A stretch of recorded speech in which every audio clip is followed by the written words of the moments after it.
Get out of here. What? Get out of here. Leave. It's time to go. Now. What are you talking about? I'm not I just saw on the anywhere. security cameras that you had a guy here while I was at work. No, I didn't. Yes, you did. I just saw it on the security cameras. He walked through the front door, you let him right to the bedroom and shut the door. How stupid do you think I am? It's easy to assume that once you're married, loyalty comes naturally. These men believed the same thing, until they discovered their wives were going on dates with other men. So, how did they react once the truth came out? Make sure to subscribe, and let's... He came home and he was like, babe, I lost my job. I'm like, all right, cool. So a month later, like the bills, it was time for the bills or whatever, and I'm like, the bills due, babe, or whatever. And he was like, okay, I'm not working. And I'm just, in a month, like, it's all kind of hustles. You could have been doing something or whatever. So I told him, I said, look, if I pay these bills, are you going to pay me the money back? This man had the nerve to tell me, why should I pay my wife back for paying our bills? I told this man from day one, my money is my money and his money is our money. Why should I spend my money paying the bills? I know he should have paid me back. So that's when I decided, like, I can't be with this man no more. So I had sex with his homeboy. Like, we all cool. I texted his homeboy or whatever. We went together. We left. I met up with him. And we was chilling, we was drinking or whatever. And I started venting. I started getting emotional. One thing led to the next. I did not purposely mean to do what I did with his friend. But things happen.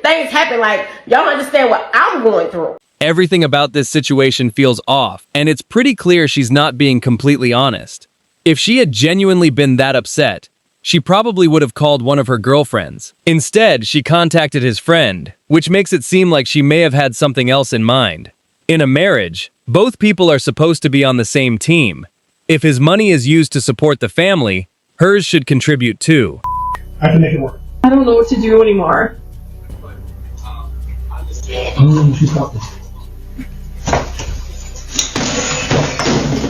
You! Did you get that? Okay. She's home. So you cheat and then you wreck the house up. That's really, really nice. Well, you threw my in the house all week. Yeah, I found in a different spot. That's not true. Just sit in your closet. You can change your daughter. I'm done. Get in the car and leave. Wow. So you cheat and then you do this. That's really wow. Yeah, I am, because you're calling me a like, I don't have feelings, like, I'm not a real person, like, I didn't go through some real last year. Are you kidding me? We all did, Denise. I didn't cheat. No! You didn't give a about my mental state. I was afraid you You didn't get shit on my either. Yes, I did! When I couldn't handle my own you didn't care about that. You couldn't be strong enough. Okay, so it's my fault. Okay, I don't care. Doesn't matter. Vote. No, you have no idea where I was. And you don't care. You didn't care then. All you cared about was that I was making up. That my feelings were made up. No, I don't care now. Are you serious? I don't care now. There's obviously something deeper happening here. Even the dogs look terrified, which suggests this behavior probably isn't anything new. When someone is screaming like that with a child nearby, it's difficult to believe that's a healthy environment for raising a family. Told her. I your ex-boyfriend. Are you serious? What the like? This was supposed to be like a fun little interview. No, like, this is for real. But why you do that on an interview though? No, I don't want to do this anymore. Are you serious? These girls do not have any brain. This is unbelievable. She's laughing as if the whole situation is some kind of joke. Yet if she genuinely believed it was harmless, she wouldn't have hidden it in the first place. If someone can't even stay loyal to their own friends, it's hard to believe. Get out of here. What? Get out of here. Leave. It's time to go. Now. What are you talking about? I'm not I just saw on the security cameras that you had a guy here while I was at work. No, I didn't. Yes, you did. I just saw it on the security cameras. He walked through the front door, you let him right to the bedroom and shut the door. How stupid do you think I am? We have security cameras that show our bedroom door. I have them set up because I can't trust you. Because this is now the third time that you've cheated on me this month. You're just The spying third on me time. all the time? Yes, I am spying on you because I don't freaking trust you. Do I have any reason to trust That you? is such an invasion of privacy that you could just be spying on me at all times in all spots of our house. Well, now you don't have to worry about it anymore living somewhere else. You can go do all this stuff and meet all your Tinder guys somewhere else. No, Not I'm here. going Not anywhere. happening I'm anymore. not going anywhere. Yes, you are. You're No, not I'm staying here. Yes, I am. This is my house. This is not your house. This is my house. I pay for the house. No. I pay for everything that you have, yet you still have the audacity to constantly cheat on me. You're on Tinder. You're bringing guys to my house and having sex with them in my bedroom. But you're sitting there and calling me crazy for spying on you, quote unquote, with security cameras because I don't trust you. Okay. Why do I want to be Maybe married you to should somebody mind that I your don't business. trust because Maybe you you're should constantly just mind cheating your own on me? business and then we wouldn't have to deal with this situation, okay? I'm not fucking going anywhere. She's completely disconnected from reality here. What about all the successful men who aren't married? People don't exist simply to serve one another. Every person has value, and healthy relationships should be built on mutual respect, not on one person existing purely for the other. Hi. I'm Matt. Hi. Sorry for showing up unannounced, but I'm pretty sure your husband's banging my wife. Excuse me? Yeah. Who the heck are you? Matt. This is... what? Lock. I live just down that way. Okay, and why would you even think that? Your husband named Travis? Yeah? Has he been No. Stay up, please. acting a little funny or showing up late or anything recently? Because Yeah, he has. he's been running around with my wife. What the fuck? Yeah. Holy shit. Okay, Yeah. fuck. Found out she was on Tinder. Started doing some snooping around to figure out what the hell's going on. Roundabout way. Holy Pretty shit. sure she's banging your husband. Oh, it's nice. We're fucking going on vacation in the morning. And, yeah, he's not here, so... Yeah. Okay, holy fuck. So I don't know. I mean, I just wanted to come make the connection. I don't know. Jesus. If he was here, I was going to talk to him, but yeah. Thanks for the shit. Well, Anyway, I fuck with mean, him? not much we can do. You Oh know. yeah, we can fuck with him because I'm pissed. We should fuck with him. How do you want to fuck with him? I don't know. Crash whatever shit they do. Start texting me. I don't know, so she can catch that. All right. Let me get your number and Okay. fuck with him that way and go from there. This is textbook deflection. Instead of addressing what she did, she immediately shifts the focus toward him checking her phone. But the only reason he became suspicious in the first place was because her behavior had already changed. Would you mean all my... Yeah, you're moving out. I don't want you here anymore. I'm done with you. This girl got caught cheating, so her boyfriend changed the locks and packed all her stuff outside before she got home. When she showed up demanding to be let back in, he told him it was her house too. Wait until you hear what he said next. Open this damn door right now. What I mean, this is all my shit. What are you gonna do? Kick the door down? I'll call the cops. I Open don't want up to the be with you. door. You're a cheater. You cheat I'm on. not a f***ing cheater. Get out of here. Take the suitcase and go. I packed all your stuff. You don't have to worry about coming in. Stop, Rob. We can talk about this. Open the door. No, there's nothing to talk about, Ashley. I'm done. I'm through it. You can't just kick me out of my own house. Yeah, I can. I pay the bills here. The house is under my name. I pay the bills here. It's under my name. You only live here because you're my girlfriend. That's it. I can kick you out. This isn't your house. You have your parents' house that you can go. This whole situation is honestly sad. You can see how heartbroken he is. The only positive thing is that the other man's wife handled everything calmly, because things could have escalated much further. Honestly, maybe he'd be better. She says I was drunk. Skinny said, hold on. Like, you was engaged. And he posted a video of her on the phone, like talking. He gave Whack 100 the surveillance of the bedroom where she was like hugged up to him and kissed on his cheek. Whack posted that video. Hold on, surveillance of the bedroom? The he got a camera in the bedroom. He got the whole thing on camera. This is probably one of the smartest ways to deal with someone who cheated. Return their belongings, make sure they have no reason to come back, and keep everything as peaceful as possible. The healthiest option is to move forward with your own life. The only thing I'd add is that continuing to tell Donnie that you had 27 different partners before you got married? I don't know how many I told him. And didn't you tell our producers that it was actually 40? Yeah. Being drunk isn't an excuse for cheating. That explanation falls apart pretty quickly, especially since it sounds like this wasn't the only incident. Once trust has been broken multiple times, rebuilding it becomes incredibly difficult. I got a hotel room in Gallatin, Tennessee. In Gallatin, and you stayed there with your boyfriend? Yes, he met me there. Yeah. And that's when we consummated our relationship, was that night. So La Quinta Inn, then you stayed there with your boyfriend and you put that on the business credit card, correct? Yes, because I left my personal credit card at home.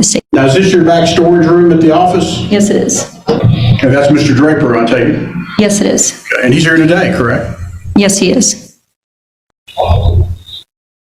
That's your back storage room and you and Mr. Draper? Yes, that's correct. So, I mean, your people do see that. See me giving a hug, I would hardly call that fooling around. Out of a personal credit card, I funded him roughly $3,500, which he's making monthly payments to me personally for that motorcycle. Child support will be calculated between the two of them. Parties will exchange the information regarding their respective incomes and calculate the days at 50-50 right now, and they go from that. Mr. Valdez, I question you about what you thought of her, because she's never going to be the woman that you thought you married anymore. She's no longer going to be that person. Doesn't make her a bad person. It just means she's going to be independent. She's not going to listen to you. But there will be no arguing, no fussing, no fighting between the two of you regarding these children or about these children. There will be joint decision making, but the parties cannot agree. And I want to encourage your discussion and your ability to communicate with each other. If you can't agree on a temporary basis, then the primary residential parent will have the final say in those four. Did anyone catch what she actually said? She didn't say she couldn't remember how many people there were. She said she couldn't remember what number she had already told him. That alone says a lot. We delete this, but I'm feeling really scared.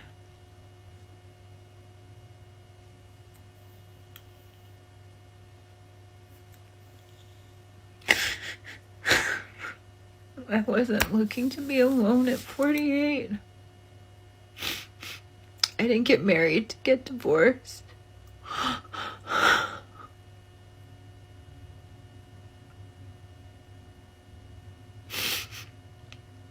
I tried so much.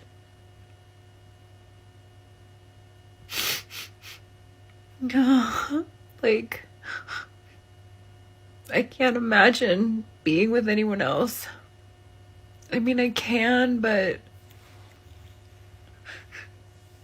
it could just be a fantasy because I'm really good at limerence.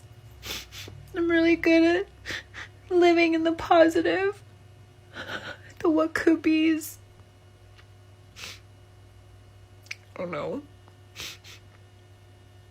I'm willing to bet she'd see the situation very differently if her husband acted that way with another woman. But because she's the one being confronted, suddenly everyone else is supposedly overreacting. So you're actually leaving, huh?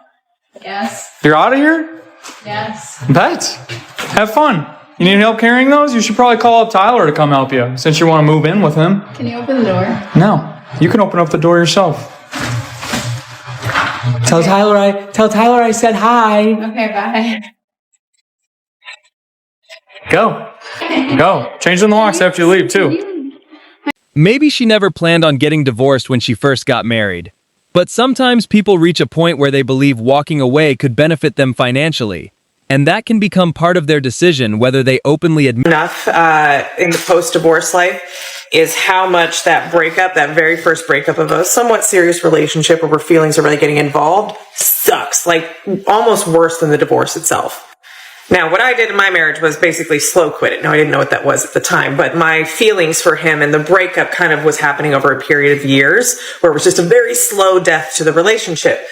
And when you get out of a marriage or you separate from that person, and I jumped into another relationship within 6 months of us separating, thinking I was ready, even though technically I was still married. So don't recommend that, but you got to figure it out for yourself, you know? And that relationship moved very quickly because I went right back into wife mode. He was also recently divorced. So we were kind of each other's, I would say, rebounds. And so I kind of just went right back into wifey mode and just kind of played that role and tried to recreate those feelings. But I don't know that I got super emotionally deep with this person because I don't think that we were compatible like that. It wasn't until about a year and a half after that when there was somebody that I really felt had potential for me to fall in love with, and I dove right into that, right? And there was a love bombing, anxious avoidant kind of a thing, but I wasn't aware of what that was at the time. And it only lasted about 6 weeks. And it fizzled out just as quickly as it started, but it lingered. Like that breakup and its impact on me really lingered. And here's why. Because that was the first time I had to really face that there were patterns that I thought were only exclusive to my ex-husband and me and our dynamic that I started to recognize, oh, this is happening again with somebody else, or these same things are coming up, or these same feelings, or the same anxiety was coming up. I don't think I can keep blaming it on everybody else because I'm the common. The audacity to ask him to open the door for her after everything is unbelievable. Honestly, her leaving may have been the best thing that ever happened to him. And if things don't work out with the other guy, there's a good chance she'll try to come back. Hopefully, he keeps moving forward and never looks back. And your wife, Miss Fuentes, has cheated on you repeatedly. You say she once left you for another man, slept with 5 brothers from the same family, and even had the name of another guy tattooed on her body. Somehow you claim you've always found it in your heart to forgive her. Yes, you are. But you admit that all of her cheating has left you filled with the doubt that you are your children's biological father. Now, Miss Fuentes, you claim your husband was never really your type. Correct. And though you love him, you've never really been in love with him. ma'am. Today, you've also brought another man to court who is waiting outside, who you believe could also be the father of one of your children. In the case of Rash versus Fuentes, in which Mr. Rash or Mr. Judd could be the father, when it comes to 2-year-old Gabriella, Mr. Judd, you are the father. I'll never forgive you. She's actually making a fair point here, but she realized it far too late. More people could benefit from understanding that relationships aren't always one-sided. Sometimes the other person really is the problem, and sometimes it's you. The important thing is being honest enough to figure out which one it is, instead of automatically blaming